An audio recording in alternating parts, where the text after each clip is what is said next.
Qani bag'ish, raqibni umriga zomin bo'lib oladi. Молодец. Qani uni o'ldir. Uni raqibni mani urma. Nima qilyapsizlar? Assalomu alaykum. Qoldim quloq qayoqqa? Yaxshimi? Yo'l bo'lsin.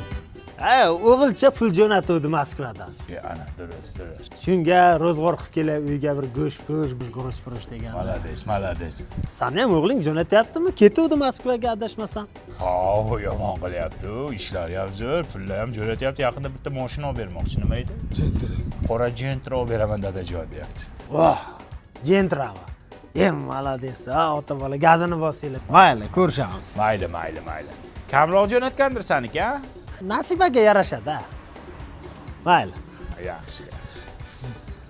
Akang o'zi pul jo'natyaptimi? Ha, taksidan pochta qilib jo'nataman deb 8 kunlarda kelardi dedi. Kelarmikan? Sharmanda qilmasin desh qiladi. Qarang. Qani bag'ish. Doktor, sen borkimi? Raqibni mana yerdan ushlagin-da. Nazira jonim. Assalomu alaykum. Qo'shni yaxshimisiz? Ha, Qodir quloq, o'sroqong'izga o'xshab o'ynab yotibsan, gemoroyin chiqdimi deyman. Yo'q, xursandchilik. Bu o'g'ilcha Moskvadan pul jo'natuvdi. Dada, uyda zerikib yotibsiz, bir biznes boshlang deb. Shunga bir mutkacha ochaymi deb qarab yuribman-da. Yo'q-a? Sani o'g'ling nima bo'ldi?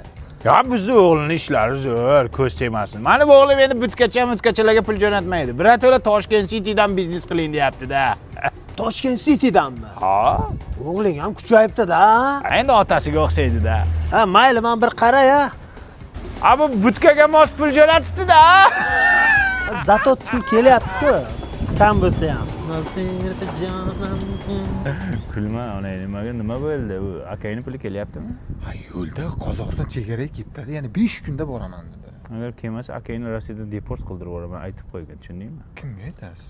Tanishingizmi? Vladga aytaman. Bu jentrachang nima bo'ldi? Ochirib kutyapmiz. Ma'lum olmoqchimiz. Jasur telefon. Alo. Ha, balam. O'g'lim pul jo'natibdi. Ayam bilan dam oling deyapti.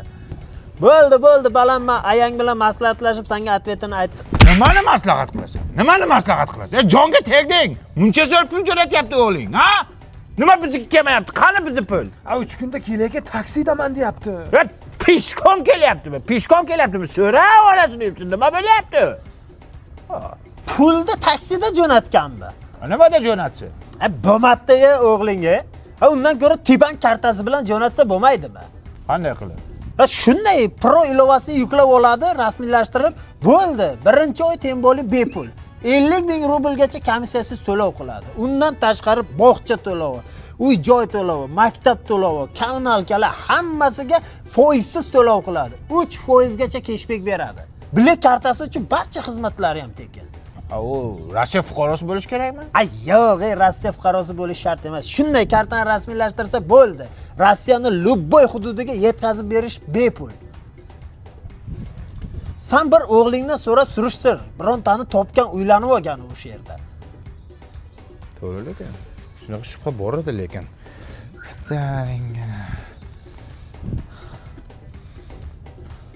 Balo dada, go'r dada. Dada dema meni. To'g'risini ayt bolam. O'sha yerdan birontasiga uylandingmi? Nastiyagami, gimnastiyagami? Uylandingmi? Yo'q. Uyga kelma, va shu qorayni ko'rmaysan. Saq. Boring qo'l. Nima bo'pti? Uylanibdi. Nastya degan opa bor edi, deydi. Natasha degan 58 yosh ekanmish. Propiska uchun uylandim, dada majbur bo'ldim debdi. 58 yosh? 30 yosh katta ekan. Nima qiladi uni? Ona qiladimi? Nima qiladi? Ona qiladimi? Bilmayman nima qiladi. Hamma qilgan ishni qiladi.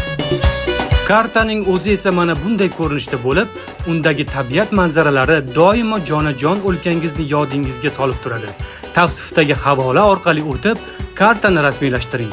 Tibank Rossiyada yashash va ishlash uchun